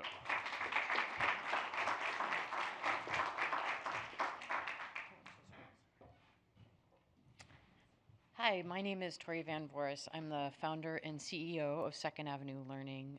I'm delighted to see many familiar faces in the audience who helped us through many of the projects that we're going to talk about here today. Second Avenue was founded in 2006. I am trained as a political scientist and historian, and was in the classroom and discovered that we were using Stone Age technology in the 21st century. I literally, my big innovation one semester was colored chalk, and I decided that perhaps using a rock to make a mark on a rock was not the way to teach and engage students at this point in time. So I founded Second Avenue with game designers, and we have a very research and efficacy oriented method of design and development. So we create educational games and simulations. Everything is standards aligned, and we really do work to measure engagement and impact. And one of the things that is a struggle, now that I have the Department of Ed here to hear this, is that as a small organization, it's very difficult to get efficacy research dollars to support some of our individual developments. Some of the folks that we've worked with at the federal government include the Library of Congress. Thank you very much for having us here today. The U.S. Department of Education. We're working right now with the U.S. Patent and Trademark Office to bring invention education to students in the K-12 world and to enable them to see that everybody can be an inventor and creator. We've also done work for the National Science Foundation. We've received multiple SBIRs from the National Science Foundation. And right now we're working to bring one of the exhibits at the Smithsonian into the world of Roblox. So super excited to do that. It's a really, it's a new challenge. So we believe in learning through play. We believe that play is a child's first teacher, and it can really drive engagement. That being said, not everything that we design is a game. Sometimes we lean on the world of simulations or other tools to help make points or really align best to the outcomes that we need our students to achieve to be successful citizens. So I'm going to talk about three different things that we've developed here. The first one on the left is Voices for Suffrage. So we just experienced the centennial of women having the right to vote. So that was something that was extraordinary to be a part of the centennial celebration.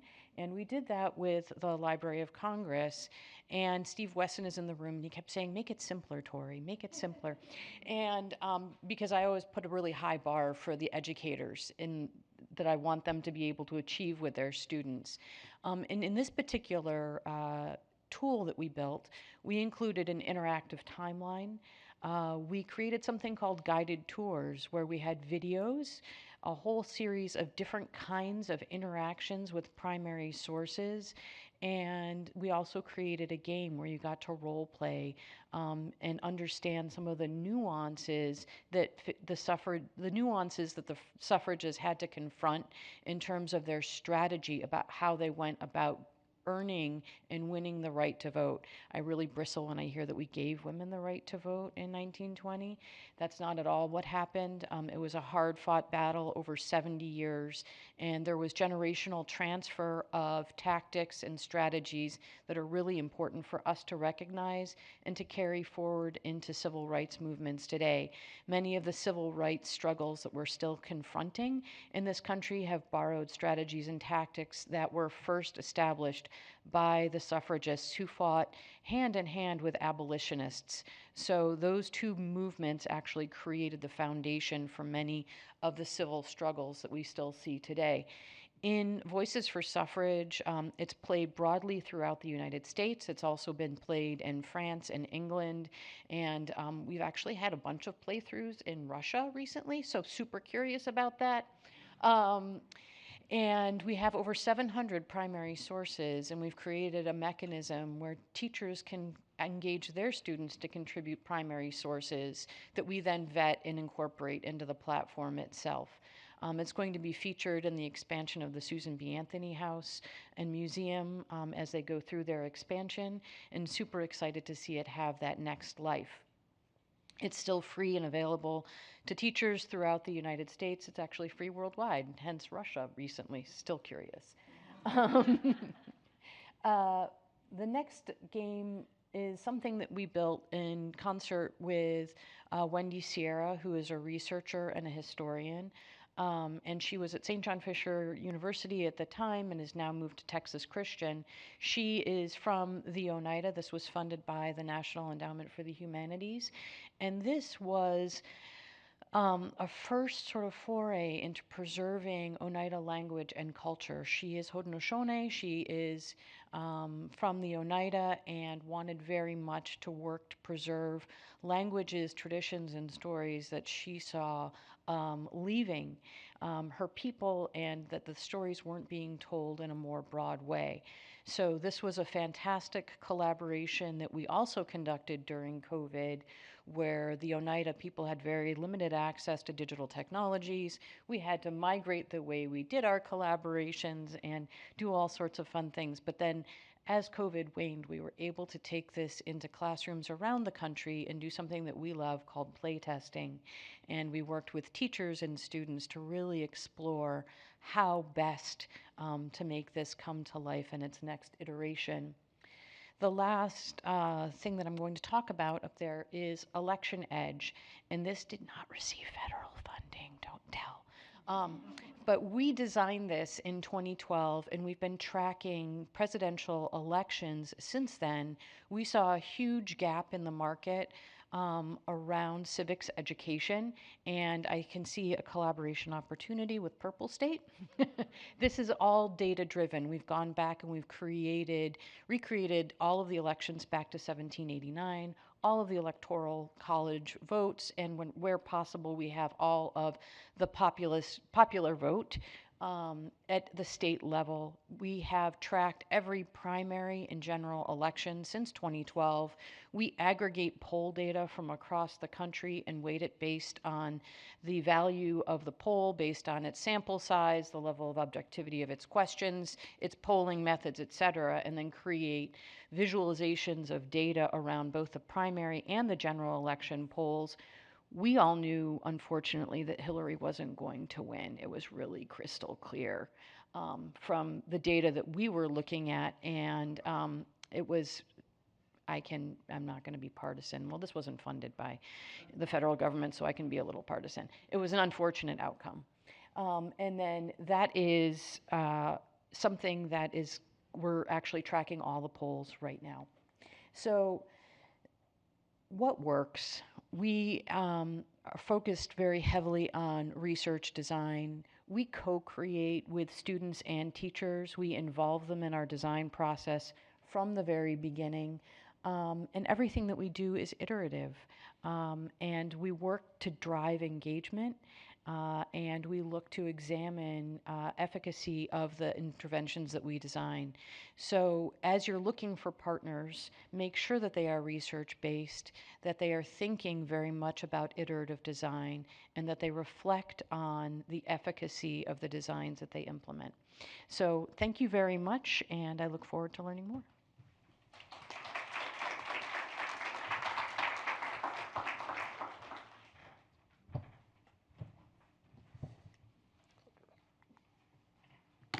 Okay. Good morning, everyone. Hi, my name is David Langenden. I'm the founder and president of Electric Fun Stuff. I started the company in 1998 with the vision of applying the principles of great game design to products with educational outcomes or educational games. In 2006, we became the design and development partner on Mission US here. We're in partnership with WNET, Public Media in New York City, who serve as the publishers for the program. ASHP, which is the American Social History Project, and they serve as historical advisors. We also have specific subject matter experts for each mission we do around the history that we do. And then EDC, or the Educational Development Corporation, many of you are probably familiar. They serve as our program evaluators. And since 2006, when we started, we've grown to be one of the largest supplemental history programs in the country, and certainly the largest game-based one. We target middle school primarily, but we're also now in early high school. And fun thing about our longevity is, we get letters these days from teachers who played this game in middle school and have now grown up, become teachers, and they're teaching to their kids. So this is a generational thing now. And on a personal note, working on this program for this time has been really the joy of my professional career. And it's been, a singular honor to be entrusted with the design of these historical games and be entrusted with people's histories and telling those stories. So Mission US is about experiencing history through peers from the past.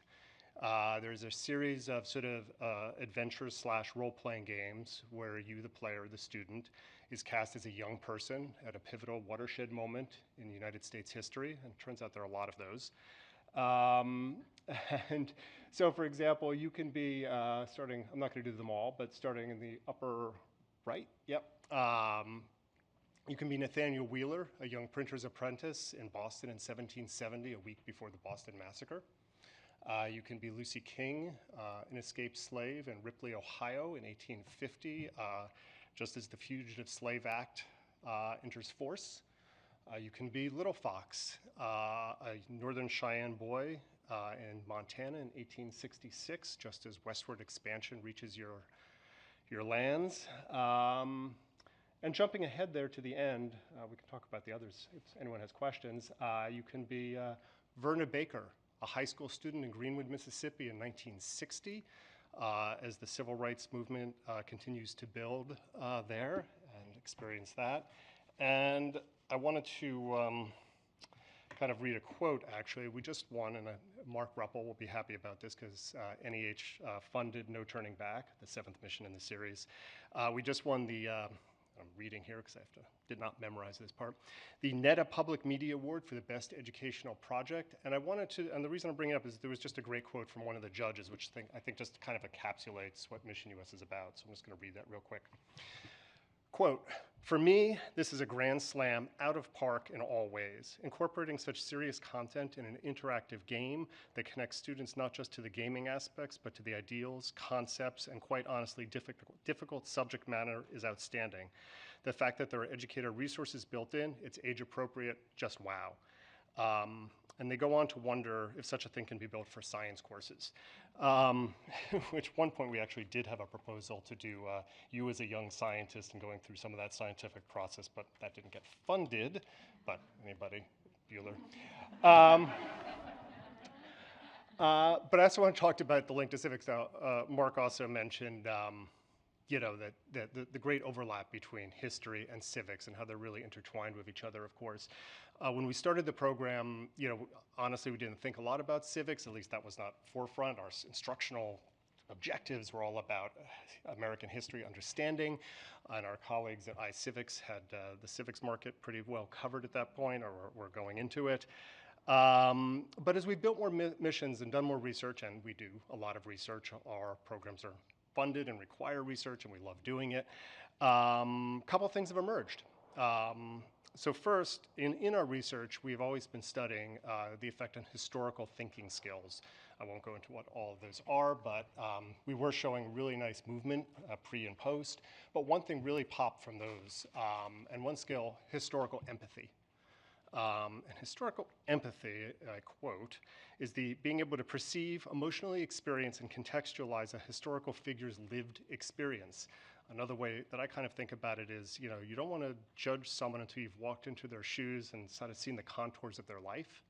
And building that kind of empathy is foundational to engaging as a positive and productive civic life for anyone. So that's been a really important part of our work. We're actually in the final year of a IES efficacy study, and historical empathy is part of that, so I'm looking forward to reporting on that. And second, every mission contains gameplay around civic action that young people historically participated in. It's something that we're calling Live Civics. I'm not going to dive into each one, but there's a screenshot from each of our 7 games showing a moment where the player is participating and deciding how to interact with one of these moments of civic engagement. And today's kids are often really astounded that their peers from the past did these things and made changes and had effect, and it's really inspiring for them, and we got notes and letters about this too. And finally, you know, I want to thank our funders and partners, and a little bit talk about what's really worked for us, because I know we have funders here, so I want to tell you all what's been really valuable to us, you know, what programs have really done a lot. We were started when the Corporation of Public Broadcasting issued the American Civics and History Initiative in 2006. That's why it started in 2006. And it required that a public media station partner with a private interactive developer to create new ideas, right?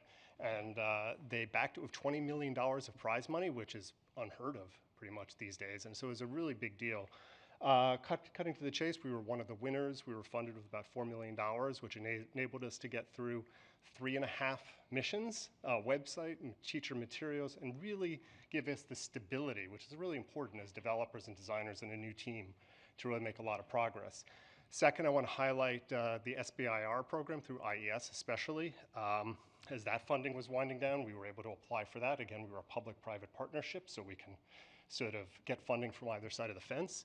but we got a fast track, and that enabled us to build our 5th mission and port to iPads, and that was really critical. And then finally, call out to the NEH again. We originally designed in Flash. You all know what happened to Flash, right?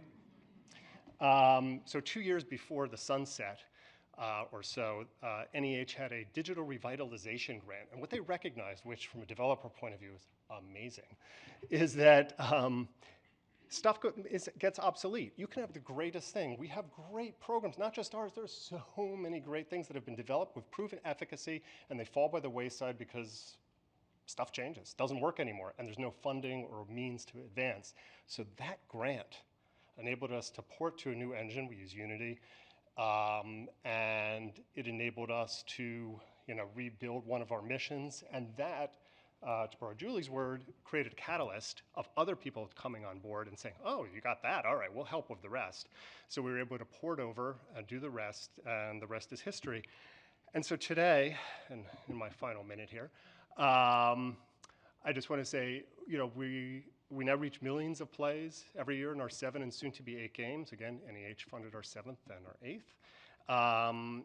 We have a huge base of very loyal and in some cases rabid teacher fans and users who use it year in and year out.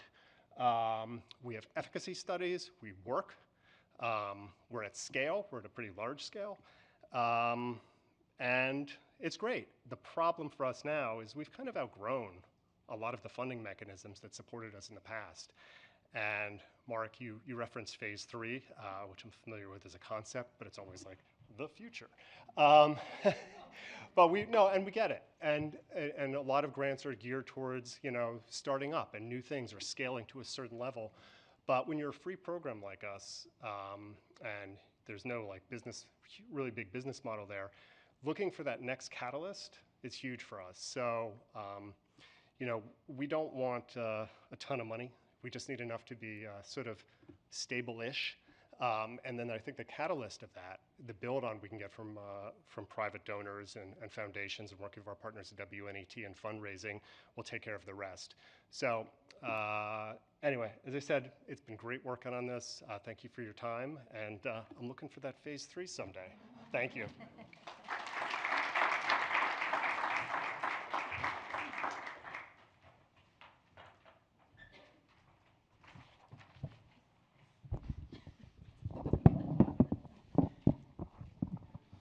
Hi, everybody.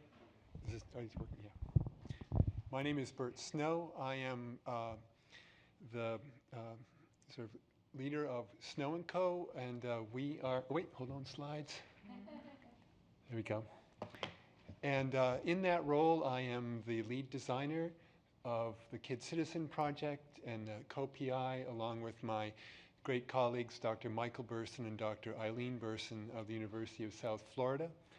Kid Citizen is a way for young children and teachers of young children, K through 5, to engage with civics and history through exploring primary source photographs from the Library of Congress on screens.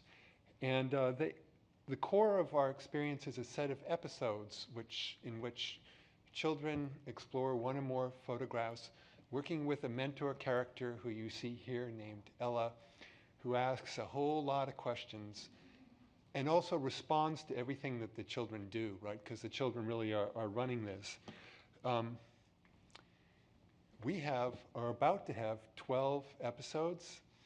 The episodes range in the kinds of topics they address, from foundational civics concepts like community leaders or children in action, to more involved episodes like a really wonderful one on why Congress passed laws to protect children from child labor, or a great introduction to how Congress and representing your community works that starts with Patsy Mink, one of the first Asian American congresswomen from Hawaii.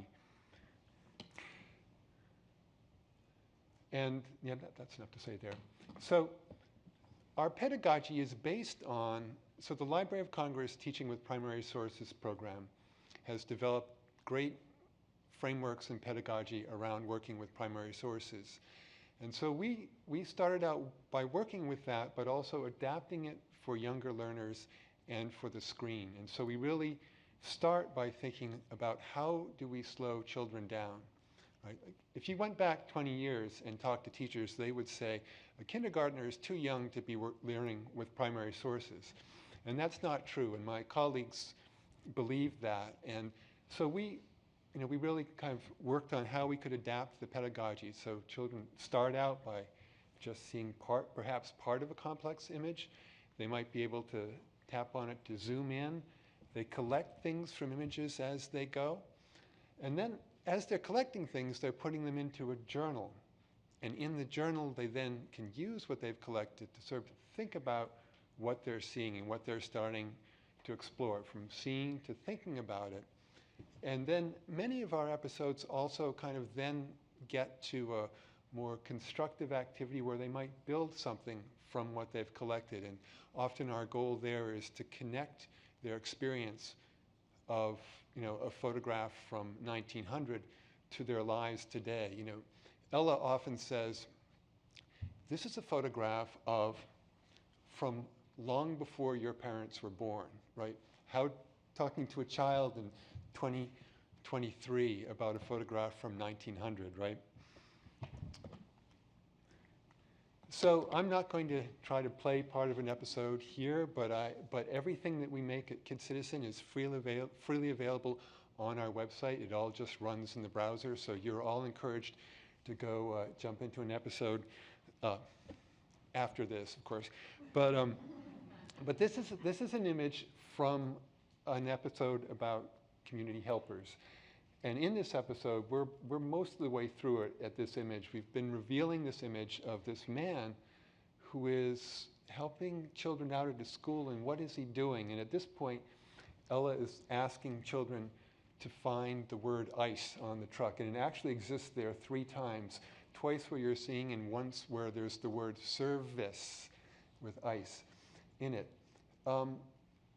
And spoiler alert, our man here is an ice delivery man, delivering ice to school around near Baltimore around 1900, and all the kids have come out and they're getting chips of ice on a hot day.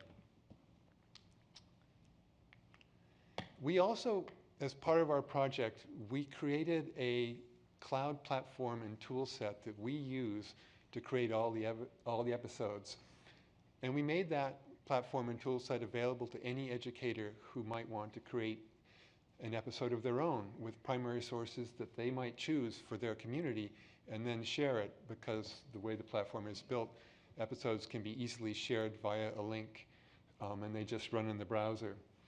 And in October, we're doing a workshop on that. So if that interests you, you can sign up on our website. So I want to talk, as others of us have, about lessons that we've learned across this project, and I'll maybe insert a few. I've been at this for a while. But first is I want to thank the TPS program for agreeing to let us build this as a cloud platform, right? In what they were asking for, they wanted, open source. They wanted to own the source code, and I said, that's not really what you want. And by making it a cloud platform, that meant we built it with a company that maintains the platform, are in the business of maintaining the platform, and we also made it so that everything runs in the browser. It's all HTML5, which means that any teacher in any school, no matter how bad their equipment, can use it. And that's just been absolutely huge to all of our success. And our partners keep everything running. We've had literally 0 tech support issues. So that forward-looking approach has been very helpful. And I have made some complex, wonderful, in my mind, game-based learning projects over the years that overestimated what teachers could use, or maybe I should say underestimated the value of making something that really focuses on what teachers can use and how they can be applied in the classroom. So I think keeping things simple is something we aimed to do, and making sure it just worked everywhere, and that's also been very, very important to its success. We also we really focused on building our pedagogy from kindergarten up, right? First of all, there aren't enough good resources for elementary social studies. There just are not, because it's integrated with other subjects. So we really wanted to build something that wasn't simplified from middle school, but was built from kindergarten up, and that has also worked really well. And actually, it's worked its way up into middle school here and there, which is cool. And so I'm a game designer, right? But when you go and look at Kid Citizen, you're not going to find any scores, any cool, colorful animation, any winners. We really, looking at what we aimed to do, which was engaging children with these photographs, we wanted to make sure that, an amazing, interesting black and white photograph. How much do kids see black and white photographs, right? But they're amazing, right? That we really would really get them involved in that, and that's also, I think, been really important to our success. So I think, yeah. So we've been very grateful. I think, and just one final note, which has also been said here a bit, is, projects like these are planting a seed and growing a plant. They're not building a thing. And anything that gets built has to survive over time and grow over time. And the TPS program has been great with us in doing that. And because of that, from 5 or 6 episodes, we now have 12 and growing. And more importantly, we have 4 times as many students using the program now as we did then. And that's continuing to grow too. So thank you.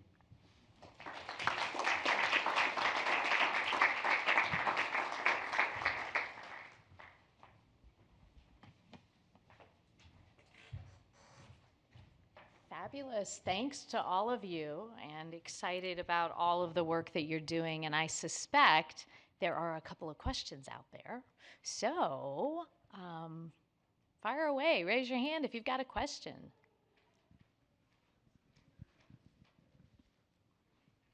There you go.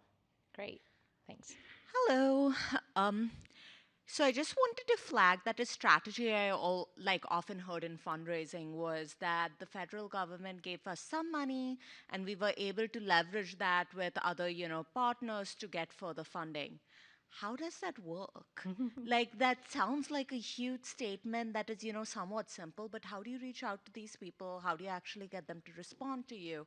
What do you need that conversation to be like? This might be too big of a question for this particular platform, but that was a simple statement that stood out for not being simple. I'll start. So you're absolutely right. It's not simple, and you have to build relationships over the course of years. So I think the federal government making early investments in innovative products is so critical. It's also really critical that in some instances, the federal government is also sustaining those projects. And I give the Library of Congress, the NEH, and others a lot of credit for their willingness to be involved in sustaining those projects as those relationships are built. You have to be proactive. It's a lot of doing research, it's a lot of networking, and finding who's interested in these sort of innovative approaches in the classroom. I will say the fortunate thing is if you are starting now, there is more private philanthropic interest and more federal government interest in funding these projects than there was 10, 15, 20 years ago. So you'll benefit from the work of people who came before you and organizations that came before you, because people are now really looking in the K through 12 classroom at what works, right? And those who have developed games and simulations and other innovations, all of our work has been studied, and it is efficacious, right? And that's helpful for breaking down doors of some funders. But it is a lot of relationship building. And the other thing is, and this is the tough thing, and it's why federal government funding is so important, is private funders are generally speaking looking for something that is proven to work. There are very few, they exist, but there are very few who are willing to invest in something that is not yet proven, that is not yet scaled to some degree. So it's really getting that early investment, looking at that government funding, and then thinking through and planning how you can scale and showing that it's efficacious. That's going to be really important for knocking down those private philanthropy doors. Anybody else want to comment on that one? I'll make one quick comment. One of the struggles in the world of education technology and some of the fantastic things that we've all built is that sustainability question. And many organizations that are for profit don't qualify for those sort of follow on grants. And philanthropic organizations generally won't fund for profit entities. And we have shifted the burden of maintaining these products in some strange ways because there's not a sustainable economic ecosystem around them, because we've trained teachers and educators to expect all of this incredible work for free because it's on a computer. And that, I think, will have a long tail problem in terms of sustaining the innovation and sustaining some of these interventions that we've designed very carefully and demonstrated efficacy around. Very good. Other questions? I think there's one. This might be a slight build, but to borrow David's term, what do you need from phase 3? Like, what is preventing like larger scale and access outside the, like, if you had to design your ideal world, what does that look like in being able to take these platforms broader? Well, so I in some ways, you become a product of your own success, right? And we have scaled and we do these things. And what that creates is operational costs. It creates overhead. It creates, every time we update one game, it's across multiple platforms. All that kind of the stuff most people don't think about and is not very sexy. And then two, we've got a 3-year roadmap of features around accessibility and new dashboards and all of these things, because this is what teachers are demanding. And so what's hard to do is cobble together a series of $50,000 grants or $100,000 donations or $10,000. You know, something like what I'm just calling phase 3, because that's a good government term for that sort of where we're at, is a sort of a central amount that provides some operational support and that provides some targeted smart investment, but is an invitation to getting that sort of additional private foundation funding. And we've seen time and time again, as I was referencing when we got the revitalization grant from NEH, no one wanted to fund us redoing our engine, right? Even as successful as we were, because, well, maybe if it doesn't work, or that's operational stuff, we want a new mission. So what a lot of programs like us need is that more core operational support. It doesn't even have to be a lot, but what that does is that signals to the private foundations and other places that we can go to that we got that covered. And then we can pitch more specific programs. When we've got that core support in, then getting another $100,000 to do X is meaningful. But getting that $100,000 to do X when we're scrambling on everything else is much more difficult to kind of pull together. So I guess, does that answer your question? Mm-hmm. Very good. Next question. I'm going to take that opportunity to jump in and just amplify what David just said and what Tori just said, which is, you know, the challenge of creating wonderful free resources for children. I mean, it's wonderful in the sense that children can just pick it up and use it. And it means that the things that we do can spread. But just that's just so well put that it's like, you're not just building a thing, but you're also running the company and paying the salaries of the people who keep it up, and, you know, year in, year out.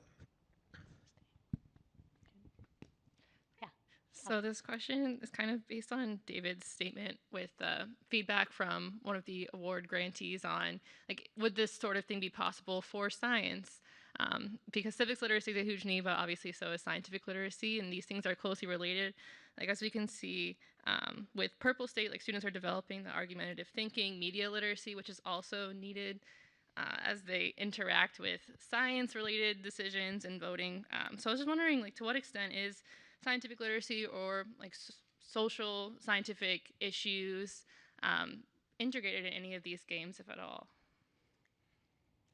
I can take that. We do a lot of things to build scientific literacy, and where we see opportunities for cross curricular connections, we certainly make them. It's one of the reasons that Election Edge is so data centric, is we're trying to make the connections with math, which is clearly a part of STEM, and getting people to draw inferences from data.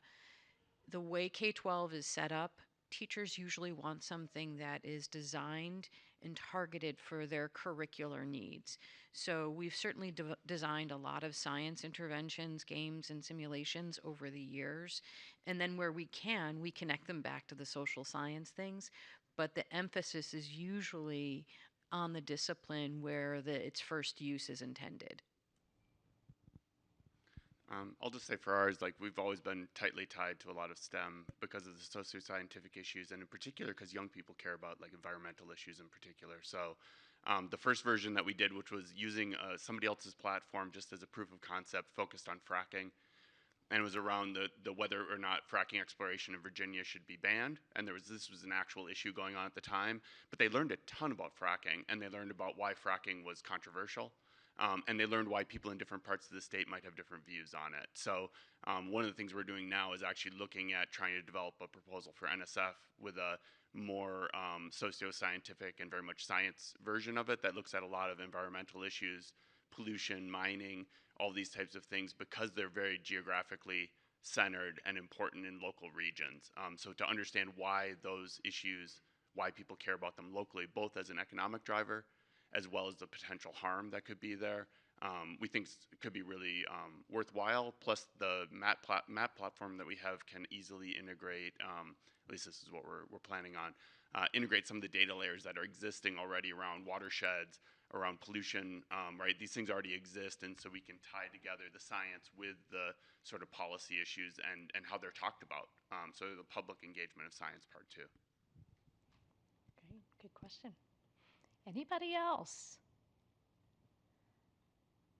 All right, then. We are so right on time, and I have to say, I love that. I want to thank Julie and Jeremy and Tori and David and Bert. Wonderful panel. Thank you for sharing so much with us.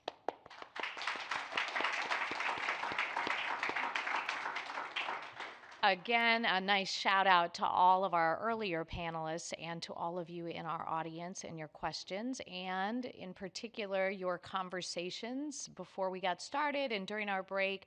And I know many of you will be heading over to the Kennedy Center later this afternoon for the Ed Games Expo. I hope those conversations will continue. It is a joy to work for an organization like the Library of Congress that is so good at convening fabulous groups. We are really good at connecting people, and I love thinking about how an event like this might serve as a catalyst to continue many of these conversations. We are living at a moment in time when conversations about civics need more than ever to go beyond the conversation, and I think this is a great step in the right direction. So again, thank you all. Thank you to all of my colleagues who are in the room and not in the room. Thank you to my colleagues in multimedia, and thank you to my colleagues in our special events office for pulling off everything for us. Again, thank you all, and thank you. You bet.